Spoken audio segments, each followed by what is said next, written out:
नमस्कार दोस्तों। तो क्या आप जानते हैं कि अभी जो हम जो एक किस्सा सुन रहे हैं कि सैम बहादुर, अभी ये मूवी भी लग रही है जिसमें विक्की कौशल ने जो लीड रोल प्ले किया है। तो गाइस आप जानते हैं कि वाकई में जो ये जो सैम बहादुर है ये है कौन, इनकी क्या स्टोरी है एंड कैसे क्या है।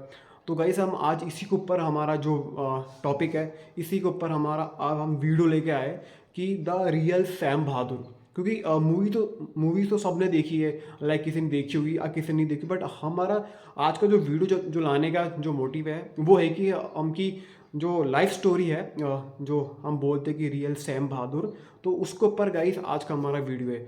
तो बिल्कुल आज हम कुछ नहीं बोलेंगे, बिल्कुल सीधा वीडियो शुरू करते हैं।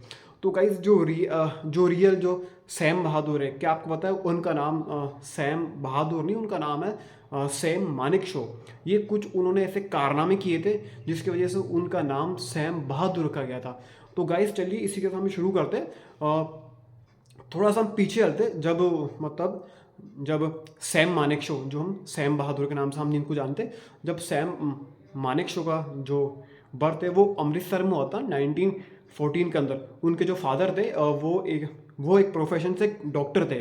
तो जब 1914 के अंदर उनका जब बर्थ हुआ था, तो जो सैम मानेकशॉ है उनके चार बहन भाई और थे। तो ऑब्वियसली वो सबसे लास्ट में आए थे, तो 1914 में उनका वो बर्थ हुआ था और वो उनकी फैमिली के फिफ्थ चाइल्ड थे।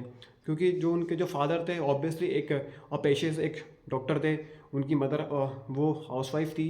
तो जैसा अभी मैंने वीडियो में बोला कि जो उनके जो फादर थे वो डॉक्टर थे, तो जो सैम मानेकशॉ की जो थिंकिंग थी वो भी ये थी कि यार मेरे जो फादर है डॉक्टर है, तो ऑब्वियसली मैं भी आगे जाके उनके नक्शे कदम पे चलूंगा एंड मैं भी डॉक्टर ही बनूंगा।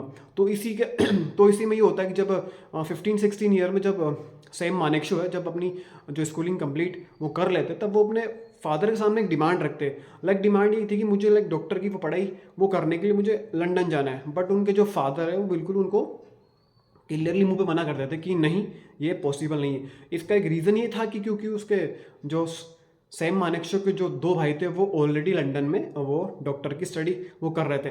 एंड जो सैम मानेकशॉ के जो फादर है उनके लिए पॉसिबल वो नहीं था कि वो मतलब उस टाइम सैम मानेकशॉ को वहाँ भेजे, तो इसलिए उन्होंने वो मना कर दिया। तो उसके बाद से हम ये बोल सकते हैं कि जो उस टाइम जो हुआ, जब सैम मानेकशॉ के फादर जब उनको मना किया कि नहीं आप वहाँ नहीं जा सकते, तो उसके बाद में एक रियल चेंज आता है। रियल चेंज आता है कि जब वो अमृतसर में, जब क्योंकि अमृतसर में उनका बर्थ होता और अमृतसर के अंदर ही उनका मतलब स्कूलिंग वगैरह होती। उसके बाद में वहाँ पे अमृतसर के कोई हिंदू कॉलेज में ही उनके फादर ने उनका कॉलेज में एडमिशन वो करा दिया था। एंड फिर उसके बाद से उन्होंने अपनी कॉलेज की स्टडी है जो अपने मतलब जो उन्होंने शुरू करना वहाँ पे करा।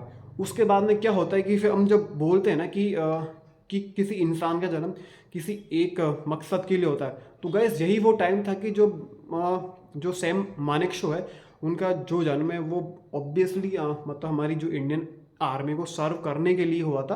क्योंकि इसका है कि जब जब सैम मानेकशॉ जहाँ पे रहते थे अमृतसर के अंदर, तो वहाँ पे मतलब कोई इंडियन अकेडमी थी, मतलब जो इंडियन आर्मी ब्रिगेड हम जिनको बोलते हैं वो थी। तो वहाँ पे कुछ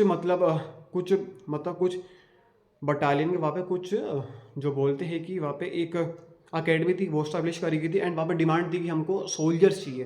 तो वहाँ पे सैम बहादुर ने आईएमए का एक एग्ज़ाम दिया, 1932 की ये बात है। एंड उसके बाद में जब उनका जब कैंडिडेट्स का जब रिजल्ट निकला, तो उस टोटल लिस्ट में 40 स्टूडेंट थे जिनका सिलेक्शन होता आर्मी के अंदर। एंड जो सैम मानेकशॉ को गाइस जो रैंक आया था वो आया था 6th रैंक आया था 40 में से। तो कैसे बहुत एक बड़ी बात थी और यही उनका लाइफ चेंजिंग एक मोमेंट था।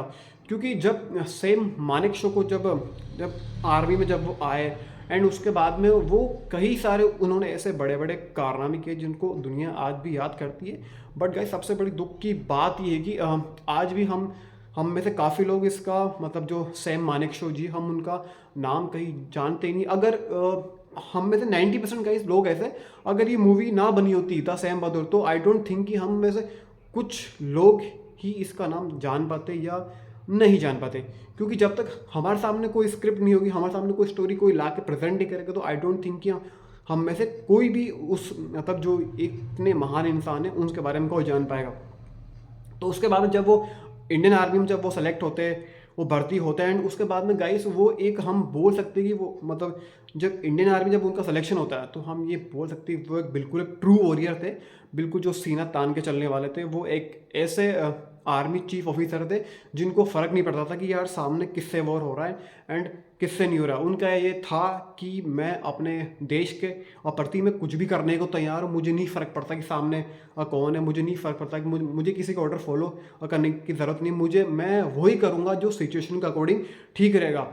इनके बहादुरी के किस्से गाइस इतने ज़्यादा है इसमें, क्योंकि जब 1971 में जब वर्ल्ड वार 2 हुआ था, तब उससे पहले गाइस एक बात है जो जो हमारी जो जो सोनिया गांधी थी, जब उन्होंने उनको मतलब क्योंकि वो एक चीफ आर्मी ऑफिसर थे, एंड उस टाइम जो उनका जो रुतबा था वो मतलब देश की जो प्रधानमंत्री तक उसकी कानों में बात आती थी कि हाँ ये एक ऐसा चीफ आर्मी ऑफिसर है जो बिल्कुल निडर है, इसको किसी का डर नहीं है।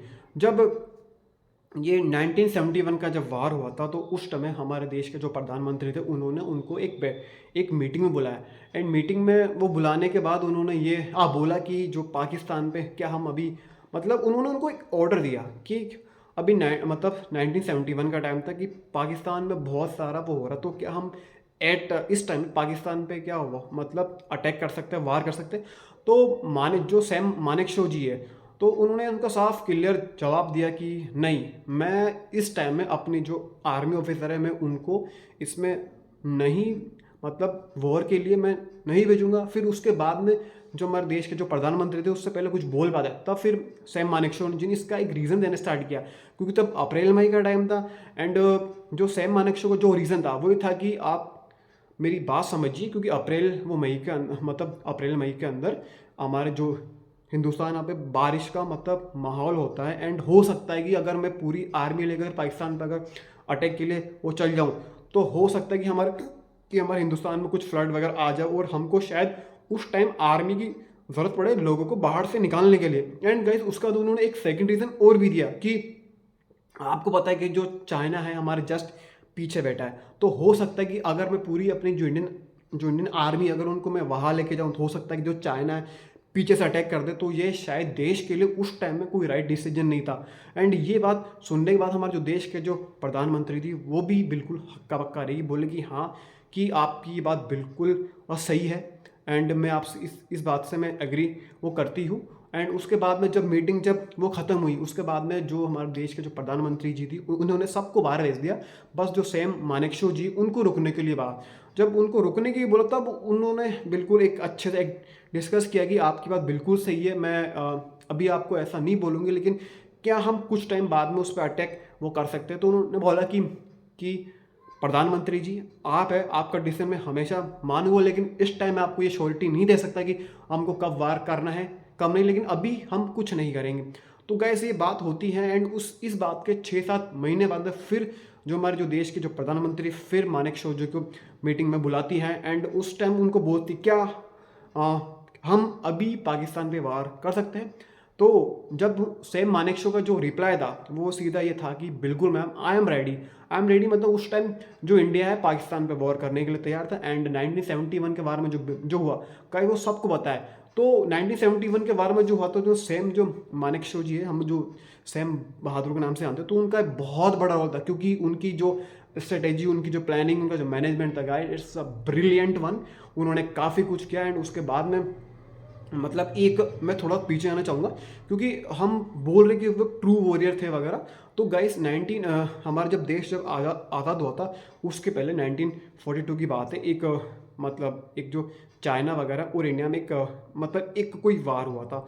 तो उस टाइम में जो मानेकशॉ जी है उनके मतलब आप पेट में 5 से 6 गोलियां लगी थी, एंड वो काफ़ी बुरी तरीके से वो इंजर्ड हो गए थे। एंड उनको मतलब कोई उनके जो साथी थे उनको अपने कंधे पे उठा के वो अपने जो मेडिकल कैंप है वहाँ पे ले गए, एंड डॉक्टर ने उनको देख के बिल्कुल ऐसा बोल दिया था कि ये बंदा अब नहीं बच सकता, माई लाइक ये फिनिश केस है, हम इसको नहीं बचा सकते।